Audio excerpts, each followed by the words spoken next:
hardship allowance, and some also get travel allowances as well. Commuting allowance. Yeah, commuting correct. allowance. Right. Yeah. So if you travel a distance of 3 or 4 or more miles to get to your school, then you're given a commuting allowance. But you are not able to get both commuting and the hardship. So what is the contention in terms of the union and the government over this matter? We have been saying, and we are saying, that the schools on the list and in the categories that they are should remain where they are. The ministry is saying that with the improvements in road, that some of these schools should be taken off the list. We are saying that despite the fact that the highways have improved, there are other conditions that the teachers, or that we must consider. Because if I live, for example, in San Marcos, and I need to get out from there and go to town, and I'm only given, let's say, a half day to get into town to do my banking business and my other business, do my transactions. By the time these teachers get into town, most of those village buses would have left PG to head back to those villages. And so by the time these teachers get down, get to the bank, do their transactions, go and pay their bills. There are some places that you must go personally to pay these things, for example, DFC. So I can't send somebody to pay my bill for me. I have to go there personally. So when they get into town, that might not be the issue, because they might say to you, we provide a bus. So the school bus will take them into town. How will they get back home after that? So it will cost them a little bit more, because now they can't get home. They'll have to probably pay a hotel or find somewhere to stay and then go home the following day. So these are the little things that they are not looking at, that our members and we are saying to them, we have to consider these things as well. Kikaka, for example, they are saying that Kikaka has developed, and so there is no need for them to have a half day now or an entire day, because now they have banks in the area. Kikaka, as we are told by our teachers, has one bank, and that's Atlantic Bank. Most of the teachers bank with either Scotia Bank or Belize Bank. So if there's no Scotia Bank or Belize Bank on the island, how will these teachers go to get their salaries, and how would they be able to get monies to pay their other bills? Yeah. And a lot of these teachers from San Pedro, Kikaka, they are from the north. Some of them are from the city. So they don't actually live there. So by the time they get the time and they go to the bank, there's nothing else that they can do except take a boat and come home. So what you're saying is you feel that the decision is being made based on infrastructure work that's been done, but not necessarily the reality of the teachers individually in these areas. Correct. And the ministry is saying that they gather information from their district education personnel, managers, or whoever other persons work there. We are saying that our teachers who actually go through this on a daily, weekly, monthly basis are the ones who are giving us their experiences. Now, let me get back to the meeting that we had, because if you heard, they were saying, and the CEO kept saying it at the meeting, and she wanted to make sure that the minutes reflect a wording that they wanted it to reflect. And they're accusing us of going to the meeting with nothing. Now, I don't have to take a physical paper to hand in to them to be able to justify something. Let's get that clear. And so, while we had our notes, we were saying to them that we requested a meeting with them and our council or our branch presidents, because we want these persons to be able to give them a better picture than we might be able to give at this point in time, so that they can clearly see and understand what our teachers are going through. Yes, I can share with you what was told to me, but hearing it from the person who actually goes through it, I might miss something out that might be very important. And that is what we are trying to explain to them. So the separate meeting you were requesting was to have the teachers from those areas. Not the teachers, but our branch leaders. Your branch leaders to come in and make that report themselves. Right. Because while we are able to present certain facts to the ministry and present certain scenarios to them, as I said, we want to ensure that what we present is the best picture that we can present of these places, and we don't want to be able to leave any area behind or to have any area being taken up because we did not do as good a job of presenting information to them. Now, Senator, Oftentimes, when an issue comes to the forefront between the teachers union and the Ministry of Education, this is one of the accusations that's hurled against the union itself, that there is essentially too much bureaucracy that has to take place, meeting in branches, all these other things, rather than having the executive make the best possible decisions and speed the process of decision making. How do you respond to that? You see, it's interesting because the minister, as we've said before, was once on our Belize branch executive. As a matter of fact, he and I served together. Dr. Bob was the president of Belize branch at one point in time. Mrs. Elena Smith was the president of the Belmopan branch at one time. So these persons are fully aware of how our union functions. That is how we function. Our constitution says to us that our members are the ones who make the decisions, and the members are the ones who dictate the actions that we take. It is not the leadership who says to the members, this is what we will do, or we are going to strike this week. It is the members, based on information that they have, that we provide to them sometimes and that they get from other sources, that they say to us, these are the actions that we want the union to take on our behalf. So while they might feel as though it's a tedious process or it takes too long, that is what we must go through to be able to properly represent our members. We're not government. You see, the government ministers go there and they make decisions without consulting half of their membership. They might consult a small little group and say, oh, this is my committee or my executive, whatever they call him. We have to consult our entire membership, or as many of them as we can. And for some people, that is a bit too much, but for us, that is our constitution and we will abide by it. Sorry. I'm trying to follow along in the context of what you're saying here and with what Marlene mentioned about the bureaucracy involved here. Because when you look at it from one point of view, the idea of being able to reach as many of your membership in order for a decision to be made is one thing. But on the other hand, it kind of slows down the process. So even if a decision is to be made for the betterment of everybody, but it has to be done within a certain time frame, for instance, then it does become tedious. Isn't there any other way where perhaps the respective branch presidents who speak on behalf of the individual districts or what have you would be able to expedite that process? They do have their chat groups, and they do have their school reps that they connect with, and so normally what the branch presidents would do would be to connect with their school reps, and then the reps would go to their schools, poll their membership, and then send in that information. So it is not as difficult as people make it seem. It's just that sometimes it depends on the timing. So if, for example, we get an issue on today, for example, and the ministry is saying to us, we want an answer by this evening. Well, that makes it a bit difficult because our teachers are in school. So the rep is going to find it a bit difficult to call a quick meeting at the school to say, this is our position, and then text back the president or email or whatever and say, this is our school's position. And then they would, in turn, then send that to us. So for some areas, and you would understand that in some areas there's no access or there's limited access to telephone, that kind of thing. And so these persons would not get these messages. Even some of our presidents, when we send them a text or an email, they won't get it until they go home in the evening because where they are, they have no access to internet, to cell services, that kind of thing. So these are the things that keep us back, but it's not as difficult as it would seem. Now, let me ask, because I think clearly what we're seeing, as I said before, is a stalemate. It seems, the minister clearly said the unions want to dictate with the special meeting. You were saying that it is a necessity on your end. But in any negotiation, there has to be space for compromise. And from your conversations with the other representatives of the union, what is the Belize National Teachers Union willing to do in being able to compromise and find a solution in moving forward?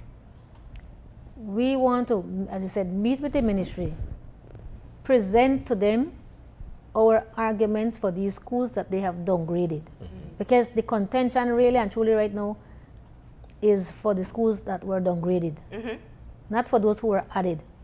And let me just say, if it is that the minister is as concerned for the teachers in Graham Creek as he says the ministry is, they can add Graham Creek to the list right away.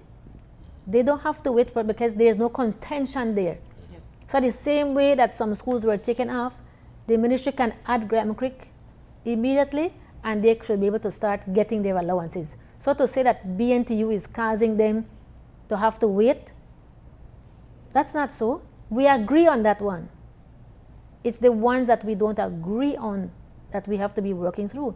So what we are saying is, let us sit and discuss this matter. And in discussing this matter, in sharing our views, we may get to the point where we say, you know what, we understand what you're saying, we agree, we accept this one. This one we don't accept, so let's see how we can. And they might say to us, well, okay, we didn't realize this, we didn't realize that, so okay, we accept that position. So what you're proposing is a case-by-case basis? Only for those ones that we have issues with. Only for those ones. So it's not the entire list that we want to go on a case-by-case basis. And some of them, Marlene, will not be case-by-case, because if you have several schools in an area, similar things will be used for those areas. For example, we spoke about the buses. You will capture a whole group of schools or villages with that same situation where the buses leave the area from midday to go back, so the teachers won't have access to going back home. So that will capture a huge area. So it's not necessarily one by one. What areas are being taken off the list? You're speaking of the situation in Toledo with the rural schools. I think anyone who's been to the south knows that there are very far off villages that take long to get to. That's what I'm assuming you're referring to. What other areas are we talking about? Well, in terms of, remember we were saying that these are areas that they are downgrading. Yes, that they're taking. Right. And so we have schools in every district. When we went through the list, every district has schools that were downgraded. So we have schools in the Belize district, as we said, Kikaka is one of them. We have some of the schools in the River Valley area. We have schools in the Mascal area. We have schools in Orange Walk, in Corozal. So there are schools in every district that have been downgraded. And again, some of them, we may be able to agree with some of them, because when, as I said, when you look at the availability of transportation, the distance, that kind of thing, we may be able to agree. But if we don't sit and discuss it, how will we know that? So, and we have to move past the hardship. That's why I'm trying to get to the potential for resolution. Now, while this conversation as to how you will resolve takes place, the teachers are the ones who will not receive their allowances during that time. And so it is an urgent matter if you think about it from your membership standpoint. But it's not a matter that they won't receive. If we cannot agree on the new list, they will be getting based on the old list. Yes. Okay. So But it's not teachers like those from Graham Creek who've not been added to the list won't be receiving. Right. Yeah. And that's why we're saying that in that case, that's one school that the ministry can make the determination that they can add them right away on the list, because that's a new school that nobody is arguing about. We both agree that they deserve the 200 or even more. So that's not the issue for us. Would this be done retroactively? Or how does that part of it work? That's the problem. As we mentioned, for example, I spoke about Valley of Peace, the Assembly's management. The school was taken off the list about 3 years now, and nobody can explain why they were taken off the list. They were getting hardship allowance before. They cut to the school in the same area. Those teachers continue to get hardship, and these teachers are asking, and it seems as though retroactive won't be honored. You know, so, but the point, Marlene, is that at the meeting, the ministry agreed that they would meet with us. Yeah. And so it's just for us now to have written to them, sent an email just as a reminder, that they've agreed to us and to provide us with a date and time, so that we could meet and we could discuss this matter. Yeah. And I believe once that meeting is set, we can get through this process a lot faster than people will think. And it's not a matter of us wanting to dictate to the ministry. We are just saying to them that this is an easier way and a faster way to get this matter done than to be back and forth with emails and correspondences. And let me just add as well, if you heard the minister spoke about, about unions, and unions always want to have their way, and as if though, unions are trouble. But we have to understand how our political parties came about. How did we start? A lot of these things started through union leaders. Yeah. And so unions are very important. And if he is trying to say that this government has an issue with this country having unions, then I hope that my other brothers and sisters in the other unions are paying attention and that they would respond to such a comment, because I think that is a huge slap in the face. Why is it such an antagonistic relationship between the union and the government, the Ministry of Education? I really don't know, I can only speculate. And it could possibly be because of 2016. I don't know, maybe there's still that based on what we were told, this matter of Graham Creek really aggravated them. And so this is another matter that they have to deal with us, because... The matter of Graham Creek, as in showing it to the right, public? Right, because what we've heard from people who've spoken to them is that, we really made them look bad. And that is something that they cannot accept. That was not the intention to make anybody look bad. What we were doing was to show the Belizean people what our teachers, some of our teachers have to actually go through to get to school. And to see, because a lot of times people say, oh, teachers always want a raise a pay. Yeah. But we were trying to show them the other side of it. Yes, we do clamor for increases in pay, but look at what our teachers have to go through. Now, let's shift gears now to the collective bargaining agreement and proposal 22. And this has been an ongoing process with what seems to have no end in sight. 10 years. And we've seen periodic, we've seen agreements made over some of the proposals, and you keep on pushing forward until you have a full collective bargaining agreement. Where are we now in that process? And I really want to add this question here. Why is it that there's not a deadline set, a definitive action to reach a resolution, a compromise between the unions and the government to have a final collective bargaining agreement? Well, we've agreed, when we first met, after this 2 and a half years break, when we had the first meeting with the minister and the negotiating team our side, we agreed that we wanted to conclude by December.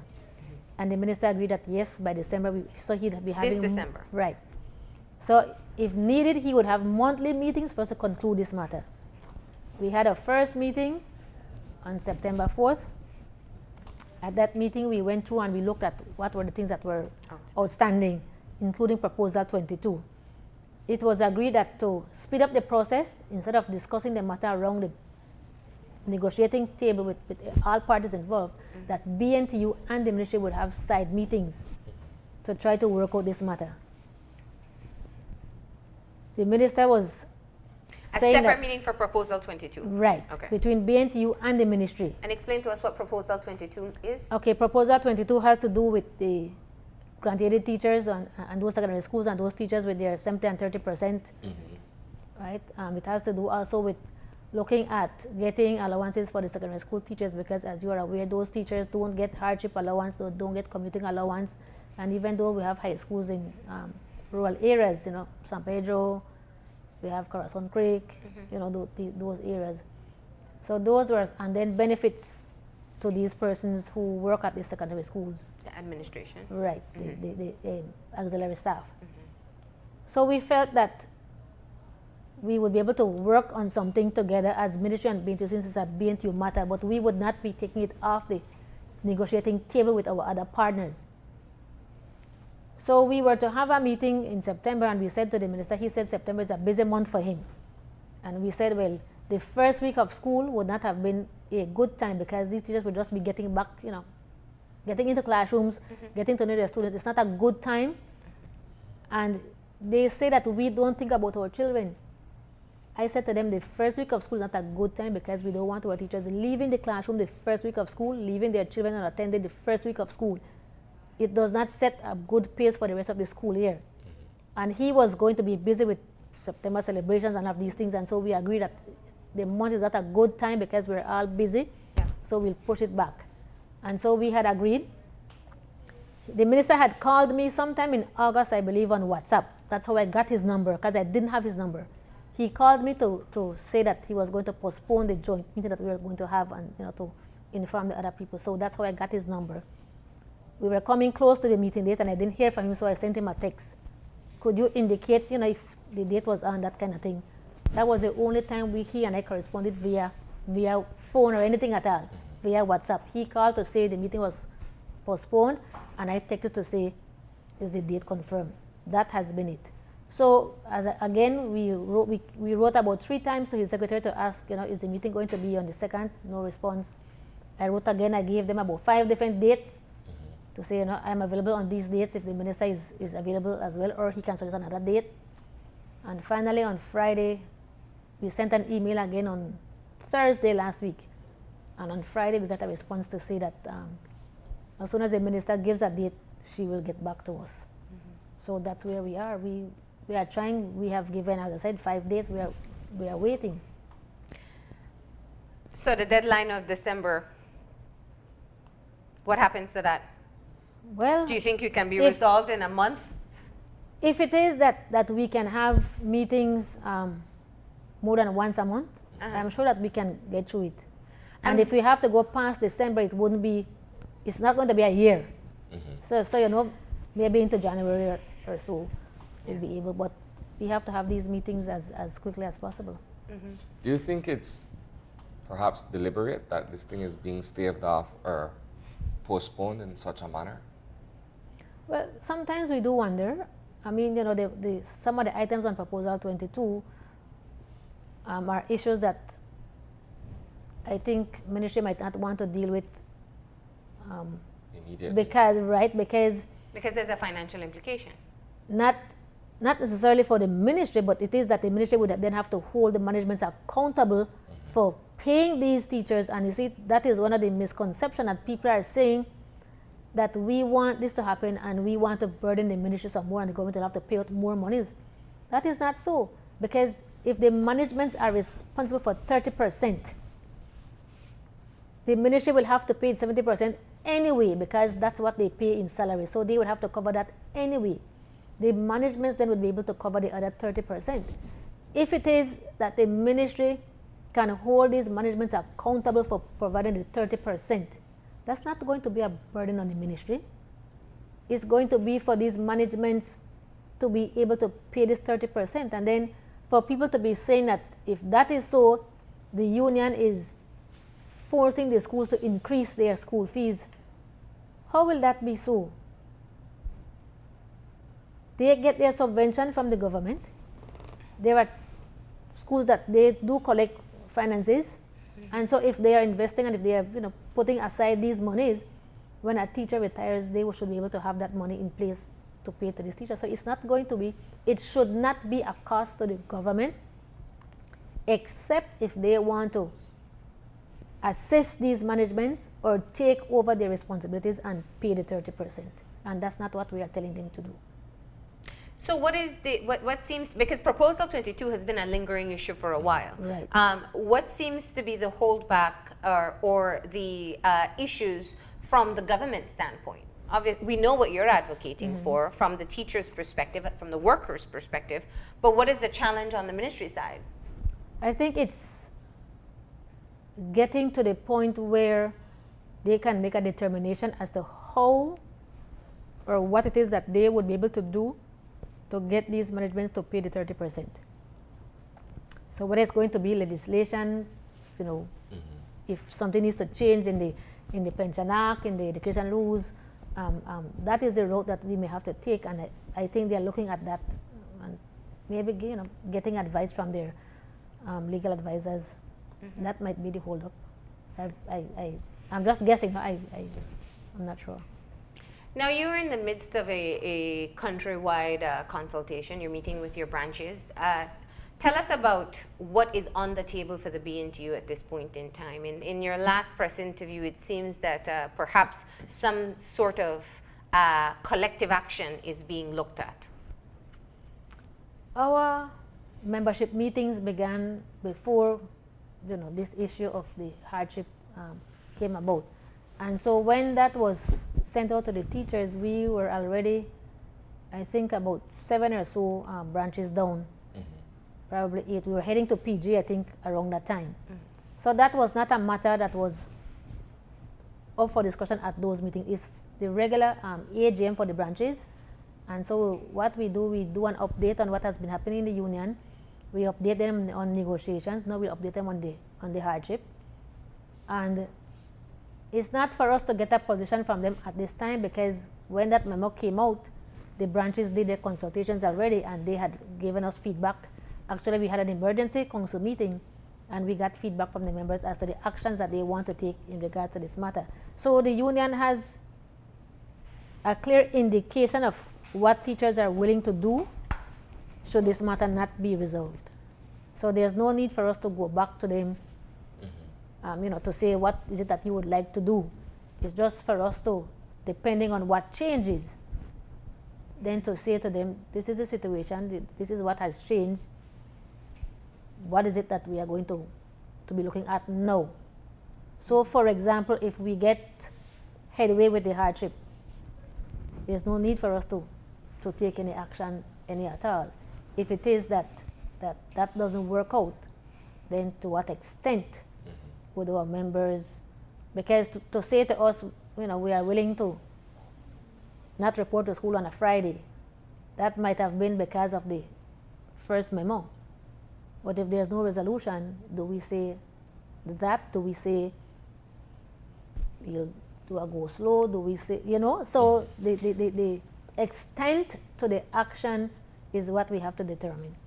So, to be clear, the teachers union is currently considering whether any strike action will take place. Well, I'm not going to say strike at this time, but we are considering what sort of industrial action needs to be taken, if any, depending on how this matter goes. I'm glad that Marlene... And the resolution for this matter, from the union's perspective, is finalizing the hardship agreements. That's the primary issue. Right.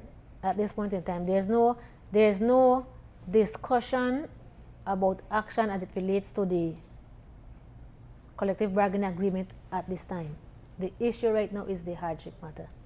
I'm glad that Marlene asked in terms of what action, or for clarity on that end, because I think a lot of times people look at the situation or the dynamic between the union and the ministry, and some parents would have an opinion that whenever there is any tension between both parties, the first thing you hear is strike, and then students are the ones that are sort of kept out of school and forced to have to catch up on work along the course of the term and what have you. What other form of industrial action is there? I know there is a go slow, perhaps that is one. What else can the teachers do in terms of trying to get the message across or to take a stand? Well, in terms of industrial action, there are several things. As I said, you have your go slow, you have your sick out, and all of these things are things that lead up to. You can have your rallies, your demonstrations. Things can be done on a weekend, on a weekday, after school, during school time, different things. One of the important things that we try to get our parents to understand, and we hope that they would understand, is that when a teacher is content with his or her working condition, and it's not just a teacher, any worker, if you are content with your working conditions, you would produce more, you would do things more willingly.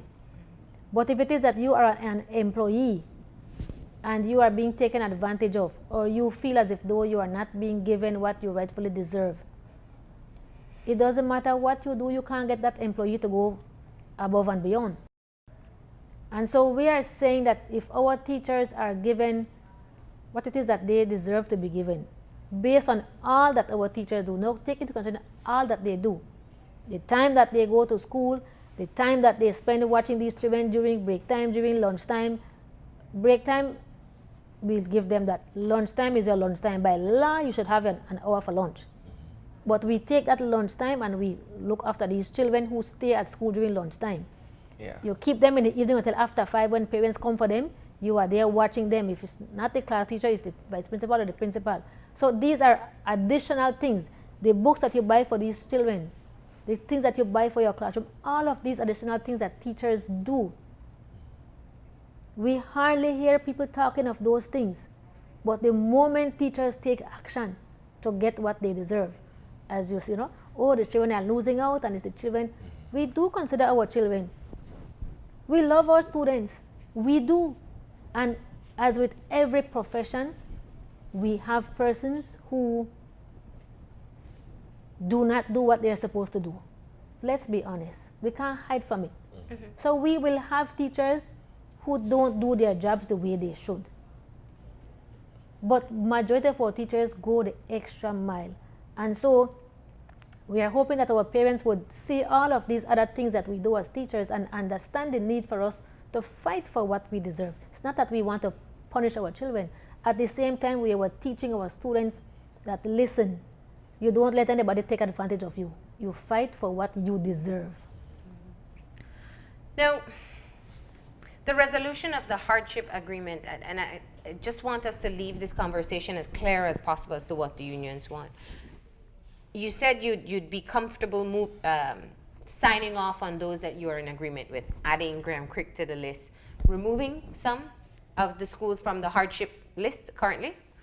Not at this point. So you want to review whoever is being removed? Whoever is being downgraded. Downgraded. Right. Yeah. I think I saw about 3 schools who were taken off the list. Mm-hmm. So those would be included in the ones that were downgraded. Mm-hmm. Have a discussion on those schools. Point out to the ministry what are the reasons why these teachers should remain as they were, and we go from there. If in doing that there is need for compromise and we feel that we can do so, then that is what will happen. But if we feel that what we are being asked to do is unreasonable, then we will say that. Okay. So let me just make it clear that there's nothing off the table in terms of the discussion about these schools. So you are willing to compromise? We are willing to discuss and see how we can come to an agreement because, again, as you say, people quick to say the union is keeping back the process. We want to ensure that it is fair and that we do it properly this time, that we don't have to come back to this next year and have to do it again. So since the public back and forth by the unions, the ministry, has there been a date decided when you go back to the table and you attempt to finalize the hardship list? Not yet. We are waiting for that date. As I said, I wrote to the CEO just as a reminder and to see that they were supposed to see what dates they have available, all of them at the same time, and then inform us of that date, and we go from there. Let me just say, Marlene, again, BNTU does not want to dictate to the ministry anything at all. What we are saying to the ministry, we are partners in this matter. The union is the body that is responsible for dealing with conditions of services for teachers. That is our role as union, not the role of the management, not the role of any other group, but the role of the union. And so this matter of hardship has to do with working conditions, which falls under our duty as unions. And so for that reason, we are saying, let us sit and discuss this matter. All right. Well, thank you for coming in and clarifying the position of the union. Thank you for having me. We're going to go ahead and take a break. When we come back, we'll be talking about the bird banding project out of the University of Belize. So stay tuned.